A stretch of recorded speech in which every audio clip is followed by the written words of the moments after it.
tired. We are tired.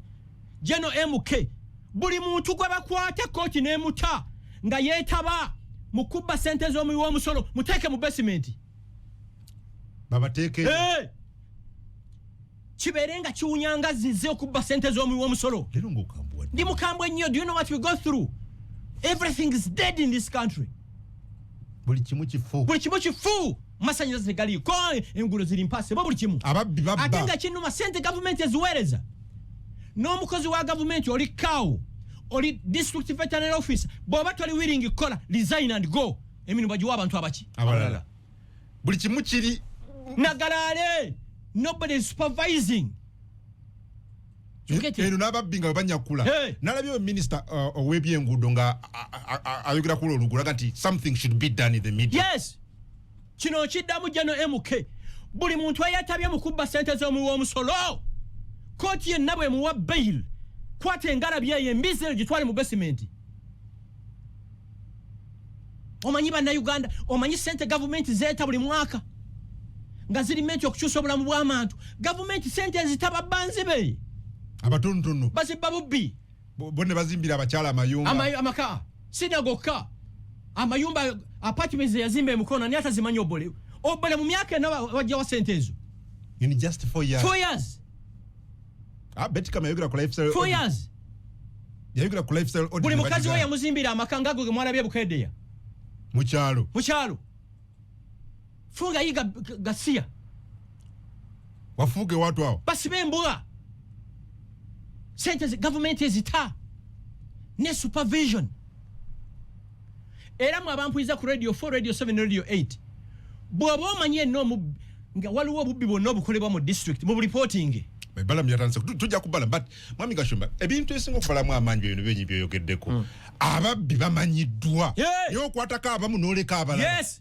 So what do you expect? Omuntu ya sanctioning a sente bw'oboleze babba lwaki takwatibwa? Buli sente yonna ya parliament tefuluma nga permanent secretary wa parliament tagisayininze. Ani permanent secretary ye clerk of parliament. Nesista kwa akaunti zaabwe ngezo ne tujogeddwa mu nsi muno. Ne mugamba ba Gashumba bebe yagalidde mu ggwanga muno be babbye ggwanga. Mwana bako munyalwanda kwabo Kristi y'ababbi. Mwana bako munyankole Kristi y'ababbi abo. These are facts. Bagabana ziri ate badde bagenda kubba gino emyaka 5 bayitewo. Tuola bali bagenda mu World Cup. Bangamba ekyo bakya boating abakiva kasito bukulembeze bwakyuse. Can you imagine? Kati nga buli omu yawadde million 10 bagenda mu World Cup kulaba. Mu benchmarking. Benchmarking what now? Can you imagine? Senzo mu omusolo. Zifa toge. Teri afaayo. Oyo bole yali munaku nga nabana kuba muwebuuzaako. Atakuke katono tusumulula. Sabo Jeno MK nkwegayiridde. Buli muntu yeetabye mu kubba sente z'omusolo bw'akwatibwa nawe bwa bail yole embize eyo teka mu basement. Kuba sente weziri. Yes. Government ezita. Ezita nezibwa. Ziyamba abantu. Nezibwa. Ziyambe ggwanga. Okola ku nguudo, okola ku malwaliro, masomero. Ulira. Abatono ne bazirya. Government esolo kulirizinga let's say 50 billion. Nga zigenda kukola kubo lito. Ne basooka bazifixinga ku account. Zizale emyaka 2-3. 50 billion was fixing o mesente zikola. Njalo multiplying 18% times 50 billion. Mu myaka 2. Ekuba ne itakolwa. Labe kubo lyagaba mulabe kuva ebunga olaba Cape wao. Lino ligenda ku Keke beach lino ligenda speak zoti munyonyo. Awo bakoledde myaka emeka. Banga lyonna. Obutiyo busatu bubiri balo buna. Ulira bakoona. Yes. Buli woyitawo sanga akatiyo n'omusajja omu oba babiri. Ensimbi bwe zigenda. Okumanya obubbi mwami Gashumba bugenze wala. The other day nalabye nga baga nti president nga yemulugunya. Ensimbi Uganda ziraliye n'okusasula ku bbanja. Bazibba. Ebbanja libanjibwa Uganda. Oli yaziteka ku personal account ye. Eyo corruption. Actually I'm writing to the president. Mugambe Mr. President sir, ekigambo kyo nawe corruption kiveeko. And this is not corruption. Enguzi tugimanyi. Enguzi wa traffic asanze moroka yote ina road license ne bamuwaye emitwalo 2 eyo yenguzi. Tebaki atya na kutya ababbi. Tewali abagamba ko. Walo minisa gwembadde njogera ina ngamba mbubayina njogera mbwani atabbiye. walabye bano omunsi bwe yayise mu ddwaliro referral hospital nakyogera wano he was shocked nakyogera wano nti abantu basula ku floor you said it ne bagamba Gashumba alimba kati minister wa health yakoze surprise visit National Referral Hospital Mulago sorry Mbarara kyesanze eri kyewunyisa yata kirabangako he was shocked omulwadde n'amala ennaku 6 balina omukolako CT scan olw'okuba talina sente tibagikola. But I think there's a problem. Muyambe government eno namwe bayambi. Sente zibbwa zammwe sirimenti kola malwaliro masomero. Mami Gashumba eno si pretense y'abakungu ba government kubanga bino byennyini bali omunsi w'ekitibwa gwenjagala ennyo minister. Wabyogera ddagwe wano ku IC ku Cancer Institute. Uganda Cancer Institute baatwala obuvunaanyizibwa ogenda okulaba kubanga tebikyukanga. I was there last week, the same situation. Twinda champlifying. Why are they acting like it is Twinda new? champlifying. Bwe kyetagisa tugenda kunga eggwanga likalakasi. Waliwo omunene omugwe nayogedde naye naŋŋamba nti balina ekkubo lye bali bainvestigatinga contractor n'abagamba mugambe be naddiza enjawulo bampe sente maliza oluguudo bennawa enjawulo. You get it? Everything is substandard in this country. Tusirike ate kinnuma nti sente government ezikola kizita obuzibu ani alondoa agabbi galinze bulinzi grabbinga buli financial year tewawulirako president nga agamba nti bali batadde 20% enjawulo mu official national budget nekati ekyo president wesakiziganya naye kwe kusonyiwa ababaka bali bakitaddemu byebyanyiza wangadya naga nakubbirako nga bansaba tukole bwe tutyo lwaki nandutu yekali eruzira ku mabaati ye yagabba yeka abagaba about 20 ministers balimu lwaki nandutu yebba amabaati yeka DPP ya closing 17 case files ezabali abalala so byebyo buli omu aveeyo tuli mu kwekalakasiza sente zamwe wa musolo twina corruption twina babbi agabbi agawedde emirimu gundi mwami Balam ne honorable Namere they were shocked babadde mbale kiki ekyabashookinze beewunyiza kye balabye kankubulye ku bimu kwebi bagenze mu masomero aga government nga headmaster ne ba DEO beko baana ne bawa government omuwendo gw'abayizi abataliyo era nga government ebadde ng'esindika sente headmaster ne DEO ne bagabana sente in not just one school but a number of them ne balya ekyo yakizu just in a visit of schools mu district yaji emu kati ekiri mu Uganda yonna ekirala no ompulidde ne bagenda ku malwaliro health center force nga basawo tebaliyo nga waliyo abastaff babiri asooka ye gateman owokubiri junior staff lab technician no minister Dr. Chris Obore a certified medical doctor yagenze mu mbala ya National Referral Hospital yasanze bayintani babiri nga bwe bali mu ICU nga ba doctor bali menti okubeeramu bali mu governor yeri babuuka bali mu mezo babuuka obona babubbi olimenti kubeera ku mulimu tokola ki government ya kyala teri kati omuntu bwafanga mugamba mmwe mwabasiramu inna lillahi Allah bwageze fa bakatoliki nti fuba eggulu ly'empeera mbwamaze emirimu gye nonsense simaze emirimu gyange saafunye basawo bataasa bulamu bwange akitegedde my brother lino eggwanga nakugamba litaaga okubako bombu bwe pu abantu bonna bali above 40 years katonda atonda eddala to factory reset tusetinge bupya systems naye bino byonna lwaki biringa ebiri government yabadde yakyadde no president yawa abantu emirembe mingi nekifuuka emirembe ekirala tulowooza nti president yalina okujja mu district alondoole buli kintu fe abakulembeze kati owulidde kateera eyo that cartel tesobola ku exposinga bubbi kubanga they are the beneficiaries kati kino ekiri mu parliament singa abadde bafuga parliament ekisanja ekiwedde bebalimu wali bitegedde ate bali bidde ddala embaale mwami Balamu yatulaze oba bulambuli engineer yakola ekkubo n'ayiwa ebitakataka naga nti aye maramu sente n'alya n'ameketa n'awasa abakazi 6 yeggwanga lyemu situgenda bikkiriza gino emyaka 5 kungu nze sina portfolio yonna mu government eno but I can assure you najoyininze luno olutalo. Some people are complaining against Balaman Namere. But nti method je bakozesa method yabadde to expose the corrupt je bagenda nti kichamu bani aba bani mbirabe yo kumitimbagana era nane Balamu ya respond zaga no bani abo nacho chimatalingania ayogedde kale sebo Balamu buli gwo kwata muguli ice cream omuwede private jet ya mutambuze tubali warding omuntu akwatibwa nga abye sente z'omuwa musolo I know kube we must expose that thug. Ochiwulira waliwo wano ekibine kigato kankubuli ng'oyagala sente z'omuwa musolo zirekebwa okubbibwa mu kifuule nti kive okubba ensimbe kive ng'okwebaka ne sister wo olinga akitya kive ng'okwebaka ne muwala wo okubba sente z'omusolo kive ng'okukola robale kungu no scanning ennyumba eziriraanye wano emmotoka eziriwe emundu eziri mu ntinda wano ozitika ku sino tracker lwaki abantu banka mekezi mu area muno there are over 10 banks lwaki ogenda n'okola robale you know the price to pay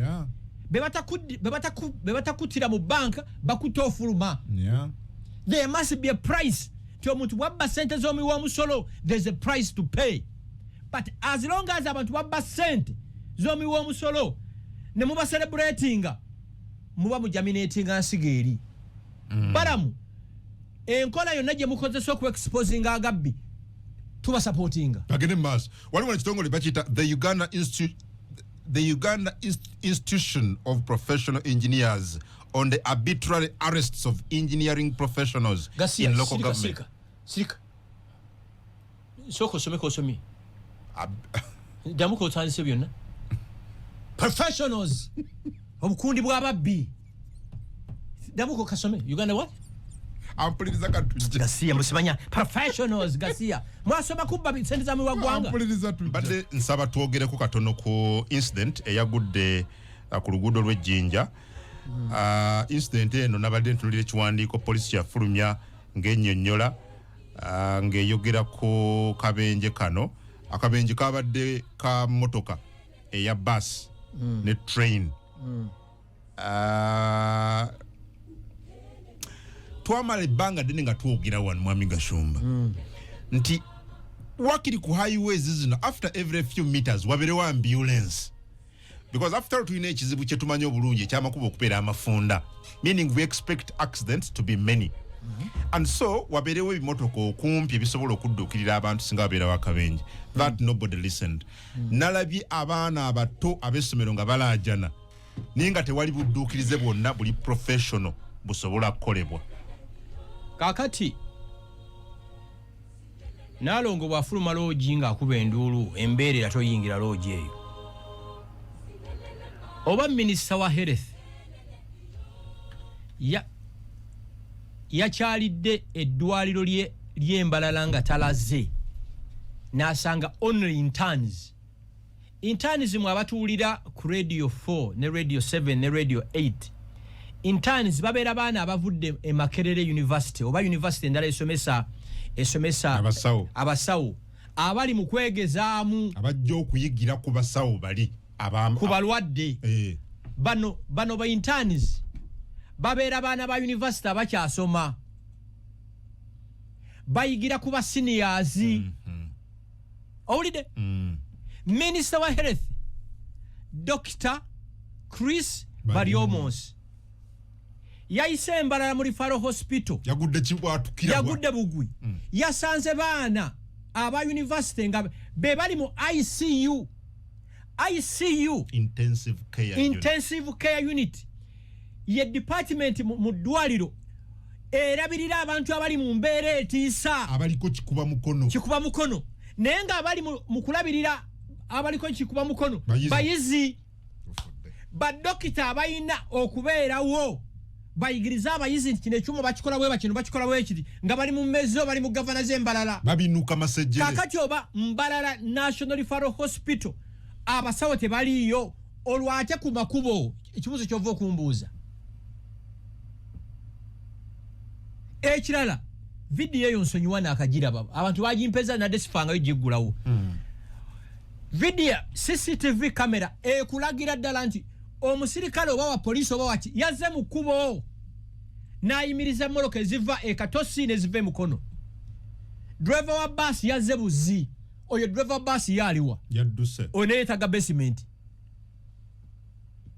okitegedde negligence of duty evuddeko n'abantu okukola kyokufa mumutambuddeko ennyo amawanga mala gakola gatya okay yes waliwo wabaddewo obulagajjavu bwa driver wa bus but tewali ngeri yonna esobola oba kuteekebwa mu makubo gano bus weba eyita ne wabeerawo ng'oggyeko just notification ya police nga wabeerawo alert ekolebwa I don't know kati bakole batya omusajja yazze mu kkubo n'ayimiriza nawano gwe bamukwano wano batuyimiriza ne bawuba ekiwero ekya red nemuyimirira kitegeeza train ekola ki ejja ne masomero agamu bambi bu nursery schools bu primary wabeerayo omusajja awuuba ekiwero bwati abalaga nti muyimirira abaana basale ekkubo oli wambwa najja n'abayitamu kwata embwa emusibe yadduse tasobola kudduka gavumenti teyinza kubanga ekwagala n'ogibulwa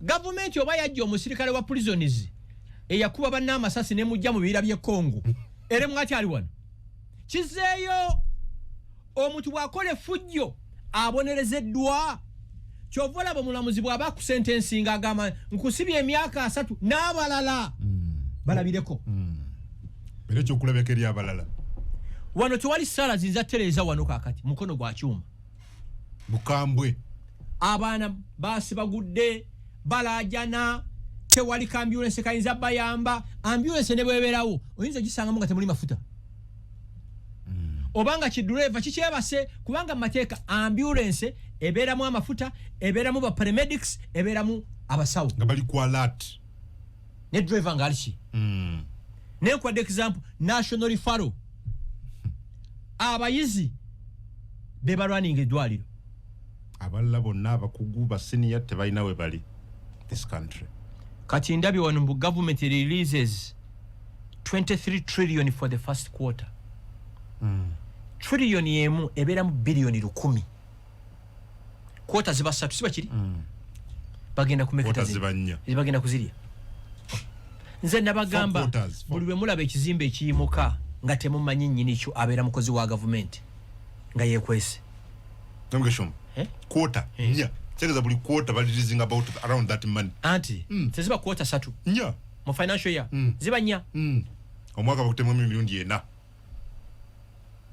myezi 3 zino bobole zibadde babba n'abalala bobole bangi mu ggwanga muno bobole nze ate sirabanga basiru babbi nga bobole by the way bayise babbi basiru lwaki bayise basiru ndi abba na president yatugamba n'aleka abaganda balina olugero ali akataali kabbe ali asuula amagumba mu compound kubanga enkoko yange sabbi enzibe naye koko bwe wabbi enzibe ekisooka bw'ogikongolo olina okumakinga sure nti ebyoya byayo byonna tewali trace yabyo obiziika n'ekirala olina okumakinga sure teri amanya nti kuwolo walidde enkoko kuba ku kyalo bamanyi tolina nkoko naye n'ozimbira abakazi 3 buli omu n'omuzimbira ennyumba eringa eddwaliro mukyala ate ne bukeedeya ennyumba gyenabye eyina ne ennyumba ne Kadaga must be the happiest woman eyina ne health center 4 zeesinga eno eyaffe y'eŋŋoma ŋŋoma health center 4 ndowooza eri a quarter oba half of what I saw. Kadaga must be the happiest woman. Omu ku bakazi b'Obole Kadaga yamuweerera. Kadaga ng'akyali speaker n'amuleeta mu parliament for internship Obole n'amukwana. Muwala n'atabuka olwa ssente ne yeerabya ne Kadaga. Obole n'amwanjula naye n'amuzimbira ennyumba e Busoga bazadde b'omukyalo oyo.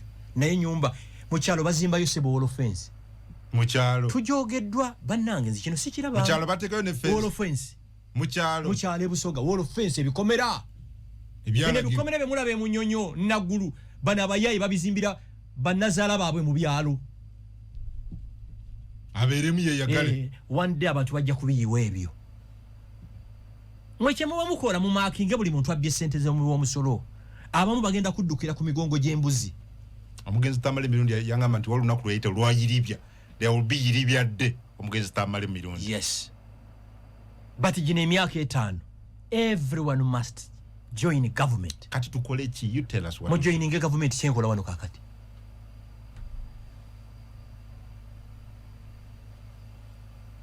Holiday. Wano tukola in activism. Era nze nyina abanene bengenda okusinkana bateekewo WhatsApp hotlines. Abantu bagenda bawo bifaananyi ebyo. Kino kyagundi. Ekirala abasawo abali menti okulwaninga amalwaliro but district veterinary officers tebakyali ku mirimu. Ebisolo by'abantu ne bifa. Bw'oba owulira tosobola kukola simply resign and go. Biveeko omulala akole. Tine eggwanga si lyammwe, tine eggwanga lyaffe ffenna. Naabo gavumenti nkiddamu mulina okuteekawo embeera nti okubba sente z'omusolo sente z'omuwi w'omusolo musango gwa naggomola. Nene mukwata omuntu ku mande ku lwokuna ne yeeyimirirwa. Ne bamuta n'akoma n'atandika okukijjanya abo abaamuwaayo. Weebale nnyo.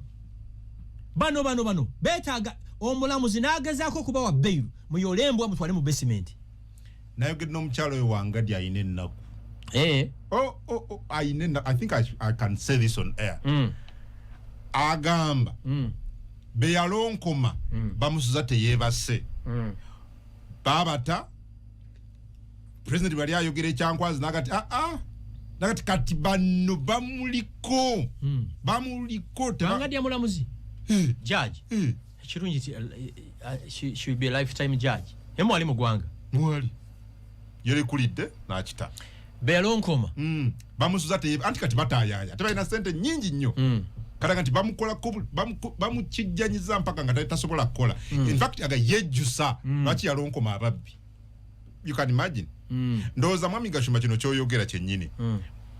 Bw'obanga we must create embeera esobozesa abantu ba whistleblowers okuwayo information ng'amanyi nti ajja kuba safe. Yes. Kati bwe mbanga nze nalonkoma ababbi at the end of the day nenkisigalamu bwomu. Mukyala Wangadi anjana kino njalo kimanyi ababbi abo gavumenti enesobola oba exonerating eddaka ejja bakwata. Omusango gwonna ogwinvolvinga paperwork ne bwe gibeera emyaka 10 bakuyoola. Baguzuukusa. Yes. Tekitegeeza nti olw'okuba gavumenti eno kati kyogamba simanyi babba mabaati. Ababba agikaramojja. Nze gavumenti yange yinza okujja nesikwata abo. Ng'ate fayiro bazigalawo. Ani yazigalawo tuzigulawo. Ani yaga nti bazigalawo tuzigulawo. Waliwo kati abantu abalina immunity ku mulembe guno nga tebakwatwako. Ne gavumenti endala. Nantagambwako. Bulungi nnyo.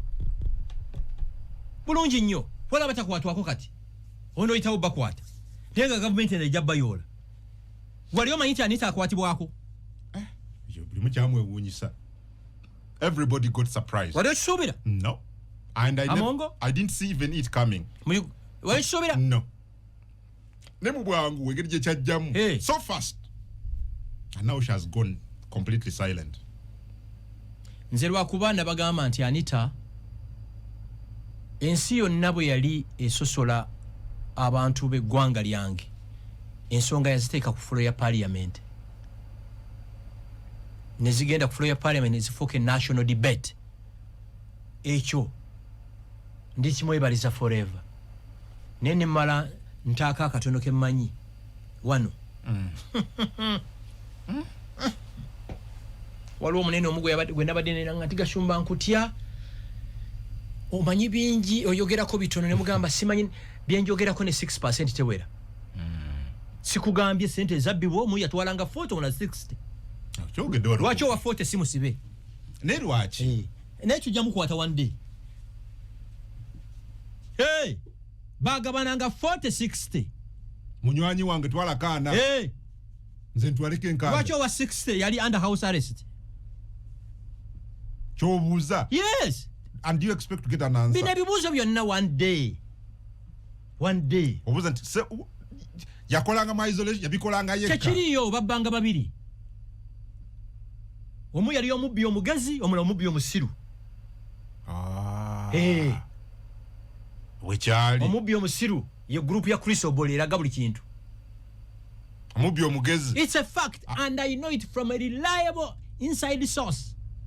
40-60 tubye billion 10 otwala billion 4 ntwala nkaaga bwe byali. Really? Yes. So kitegeeza singa tebagabananga baba singa omu yalonko madde omulala. Era omu yamaliza alonko omyoli yefuula omutuukirivu. Hey, kati akitegedde kubira mukame bw'oba otegedde eyatwala 40 kubira mukame engalo ez'amaanyi. Abandi mutegeera. Kyogaba na Uganda basiru bagayi bamutayipinge wano. Mutayipinge yatwala 40%. Mutayipinge nsome kazo keso. Mutayipinge yatwala 40%. Tuli live ku TikTok ya Frank Gashumba. Genda ku TikTok kati. Mutayipinga ni yatwala 40%. Mwami Gashumba agaye nti mukubba. Omu yabbanga 60. No. Babbanga 100%. Omunga atwala 60 diru yali bweti otwala 60 nze 40. Meaning bafuna akawumbi. Omu atwala milioni 6 omula milioni 4. Mutayipinga onda bikubanza simumanyi. Banange mundage nti muli live and active ku TikTok by typing ani batandise dda. Tosoma manya kandabe wano njagesomera. Mudakiike mu 2 mwami Frank Gashumba. Nalabye General Muhoozi Kainerugaba ne president w'eggwanga babadde kaweweta mu kuyisa abasirikale abadde bamaze okutendekebwa. I loved, to be honest, I loved ebigambo bya General Muhoozi Kainerugaba ngagamba nti tewagenda kuba omwaganya n'ogumu kuddamu kukkiriza bantu bakolagana oba bantu bapushinga interests of foreigners mu Uganda. He spoke very strongly and very vehemently. Yes. Eri abantu bwe bati n'obulyake. Service delivery. Yes, n'obuweereza. Konza wenyingiriramu ebisigadde bibye. Ebyo bibye. Service delivery. Sente government zeweereza ziyamba abanaku bakyabazibba. Lwaki abakozi ba government tebabeera ku mirimo? Awo nze wenyingiriramu wenjagala. Okay. You wanted to play that clip for the people. Bakawulire bulungi. Ampuliriza gwa tasobodde kuwuliriza ddoboozi lya General MK ng'ayogera ku buweereza ne abaservinga foreign interests. We have the clip. You need to listen to it a little bit.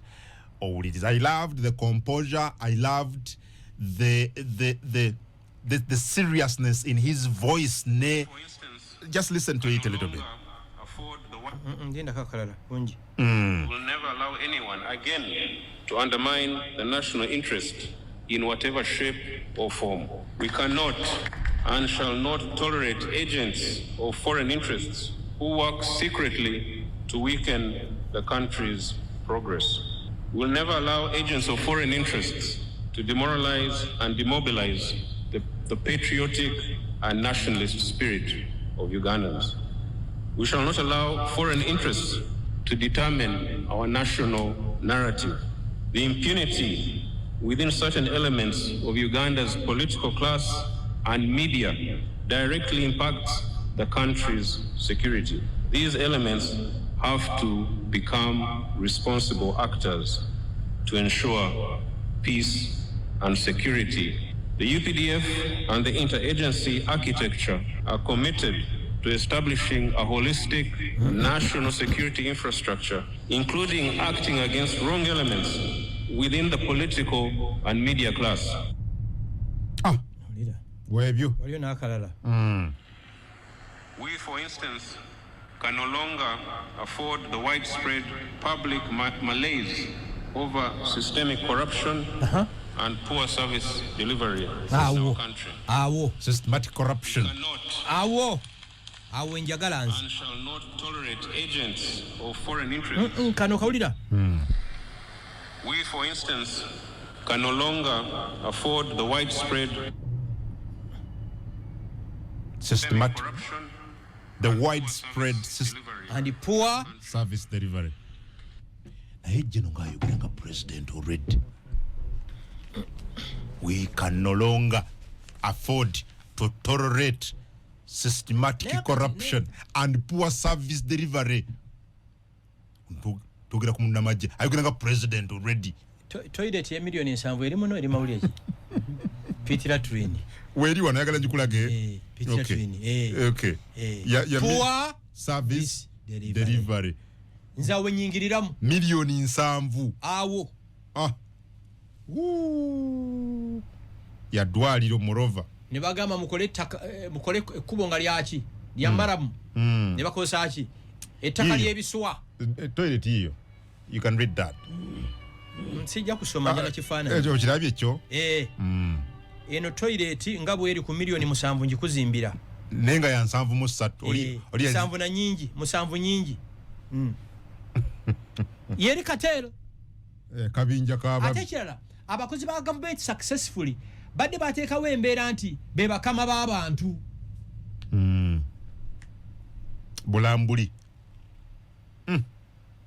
73 million Uganda shillings million musamwami Gashumba nyingi zeno njizimbira ne milioni 3 poor service delivery jeno MK kyayogerako ni namulabye nga ayogirira ddala nga president neka mbabuuzi mumwe na Yoweri Museveni yayingiza mutabani we maje nga mulooza agenda kutunda nsenene oba ndagala mu katale ke Nakasero nakyogera mu 2013 namutwala in the best military colleges ever in the world nga mulooza mutegekera ki omanyi bana Uganda temubeerangako serious na bintu byonna mu buli kintu kitwala ng'ekyokusaaga ate kungu from today njalo kimanyi nze nyindo yange neewunyiriza amaaso gange gano galaba n'amatu gakola ki gawulira mwerabye mulaba nze sibe mbandaba kati nyine ekya kyenalabye ekaweweeta mwe kyemutanaba kulaba sijja kukyogera walabye eki sijja kukyogera mwenna temwakirabye ennyindo yange ewunyiriza amatu gawulira n'amaaso gakola ki nze bwe muzanya mulega mwe kweni BS abalabi balaba nsibe mbandaba birala and I can tell you tewali kintu kyenjogeredde ku show kye mutagenda kulaba buli kimu tugenda kukyera Samora nawe ino musango naye yetaaga kugoba Samora producer program wenu kubanga twogedde ebintu bingi ne bituukirira oyagala bikomyewo nayogera dda ku babalabo ne nkusaba amaloboozi ago ddemu ogazannye naganoonya nagogera dda nti ababbi bali awo mu parliament awo and nobody in Uganda can threaten me totya abantu bali babiri abampa ebiragiro n'embiwulira olaga nti kattirize kya 46 kimusigaddemu ani ekyo twakivuddeko dda 40 mwena tukiddemu bannange muddemu ku TikTok twagala okumanya ababbi ba parliament ababbi bali babiri omu yatwala 40 omula 60 typing erinnya yatwala 40 twagala 60 twagala 40 teekawo n'ekifaananyi kye genda ku kirala kati batandise dda njagala funa simu naye muwanga Kivumbi yaze munakwatibwa wekitiibwa Honorable Muhammad Muwanga Kivumbi tetumanyi gyali kyerikyongo to accept that kyekimulina naye nga yakwatibwa ng'ava Butambala ng'ayingira Kampala. Muwanga Kivumbi aliko emmindi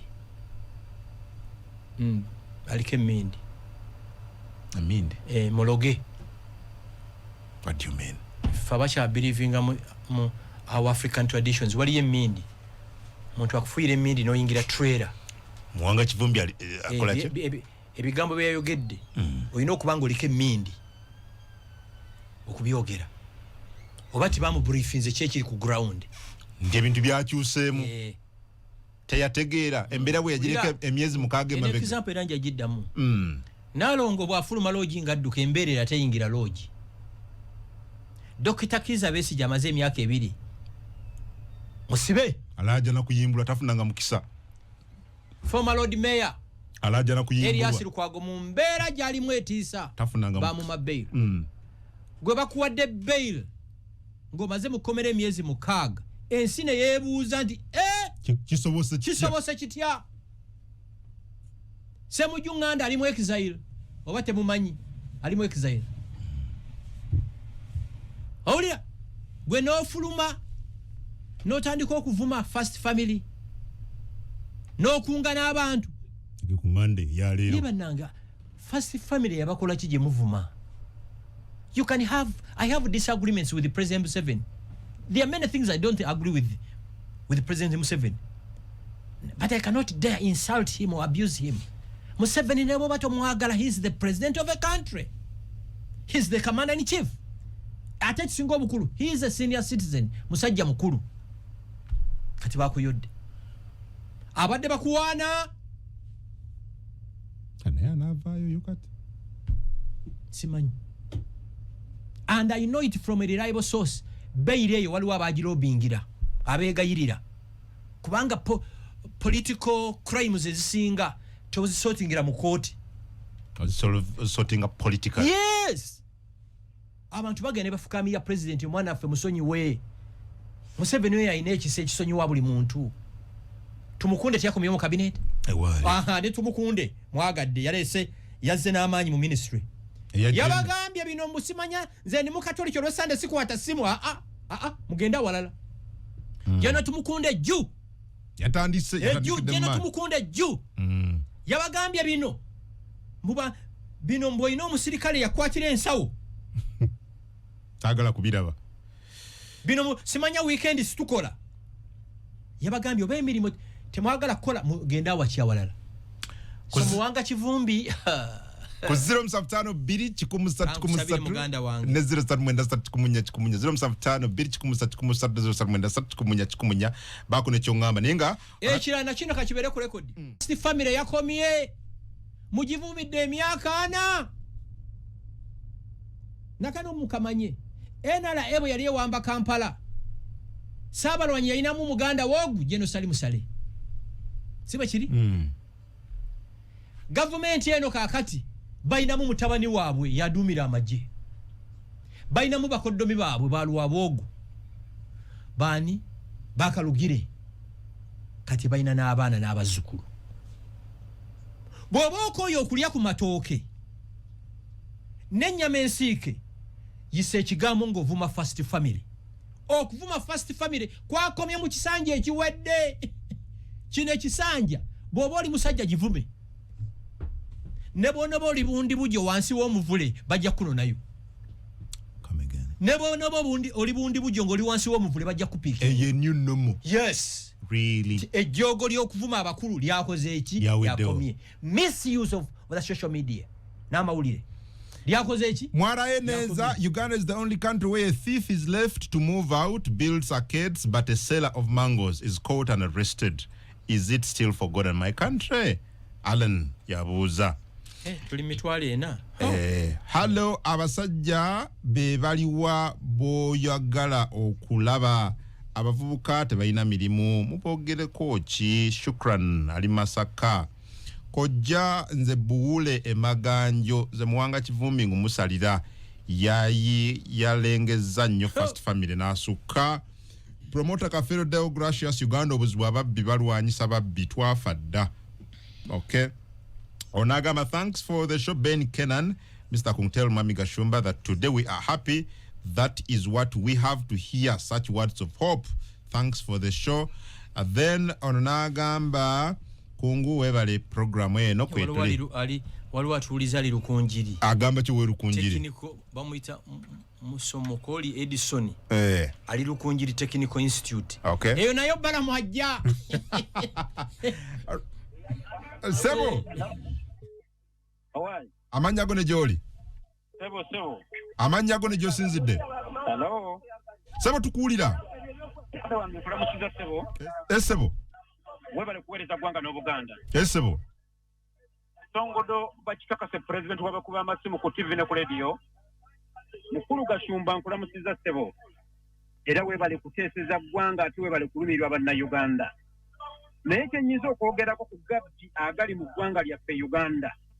Mukadde wange bw'oba mugakutte ebintu byonna bye baludde nga babba ebbanga lyonna oba bannayuganda bakaabye ebbanga erimala mubakwate mu bibajjeko. Tunuulira Anita Among obuwumbi n'obuwumbi bw'essente bwe babbye nga bannayuganda beeyaguza lujjo.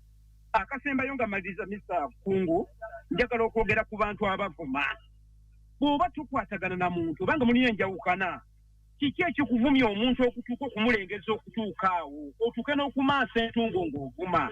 Ekyo nkivumya ne sekumiira kyonna gyonna tubeeremu ensi eyaffe ey'abajjajja eyasookera ddala.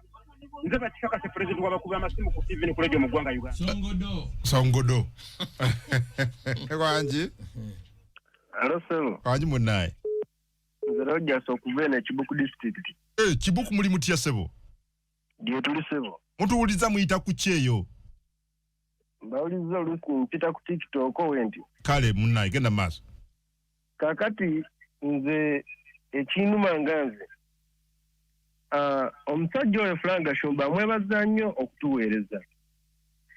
Era singa tuva ne ba Frank Gashumba nga 100 n'eggwanga liba literedde.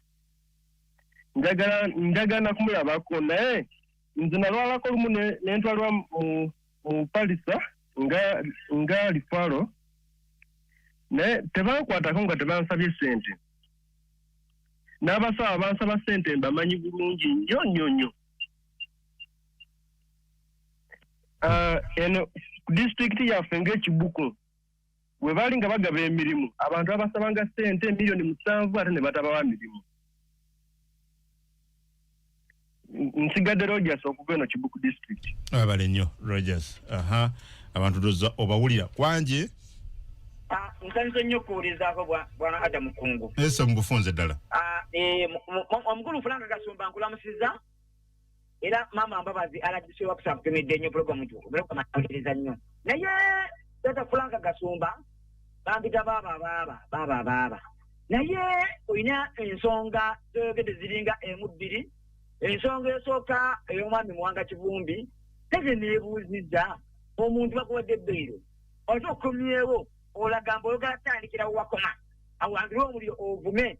Ekyokubiri tukkirize tubeere mwami Frank Gashumba nja kusaba olugambe President Museveni enguzi ayongeremu ddala anyweze era guno ekiro ekisanja kituufu CDF mwami muwoze kituufu akoze nnyo naye kyategera okufundikwa nakyo enfundikira abavuma abantu. Badde njagala bakaddaama bonna singa Mukama Katonda atuyamba bonna ne bakomawo awo bonna bakomewo waneeno. Okay. Webale. Greetings to you brother waliwo wali nina mayingo isingiro. Ndagoberera. Chitengeja Alan Agambi, I would like to ask Mr. Frank Gashumba, if you say that whoever opposes and criticizes the first family will be arrested, if we are all arrested, who shall they rule? But I think I don't condone disrespect for leaders, but if all avenues of challenging power have been shuttered, what do you expect people to do? President Museveni has been reluctant on those who criticize his leadership, and it's one of the Alan. Ekisooka mwawule criticism no kuvuma byanjawulo nnyo. Njagala mumbulireyo omuntu baamuyodde nti ya criticizing the government. Fena to criticizing every day nze singa nsula mu makomera. You get it? Nego tosobola kuvaayo n'ovuma first lady, n'omuvoola, n'omumaliriza, n'ovuma MK, n'omuvoola, n'ovuma Yoweri Museveni. Okuvuma no n'okuwemula. N'ebigambo bitayisibwa mu kamwa. Gwe n'ogamba mbu criticism. No way. It's not. Kubanga waddewo embeera eyo. Kati bikyuseemu. N'abali mu diaspora babanona. Nyina bemanyi bagenda okuleeta wano. Ngabali bweru wagwa. Eggwanga lituusaawo. Otegera ndo mwawule okritisizinga government kiri okay. Kasitobeera ng'omuntu asasula sente z'omuwi w'omusolo ali subject to scrutiny. Yeah. Ne bw'otandika okuvvoola. Obuzibu bwe buva. Kati tugenda kuma. That's the MK army gye twali muffe. Thank you. Tugenda kuma wano. Atuwuliriza weba. Twalabira Victoria University. Ya university yokka esinga okuddukira ku speed etenkanika.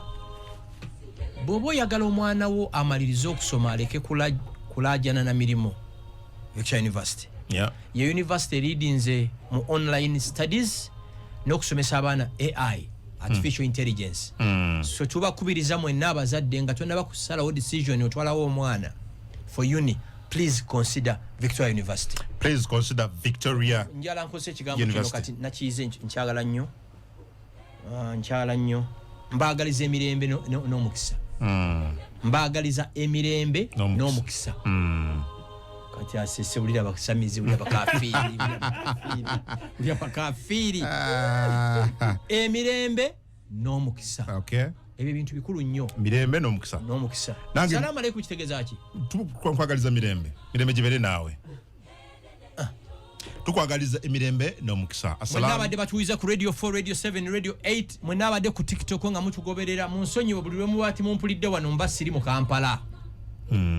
Naye nga tukyali balamu, nobody ali safe ku scrutiny.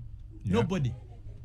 Balamu yonna gy'oli tukusabira Katonda akutereko omukono gwakukuume oyongere okuexposinga agabbi. Si corruption tulina gabbi. Webale nnyo mwami Frank Gashumba leero bw'atyo bwakoze leero bwe tubadde naye tuddamu wiiki ejja ku Mande.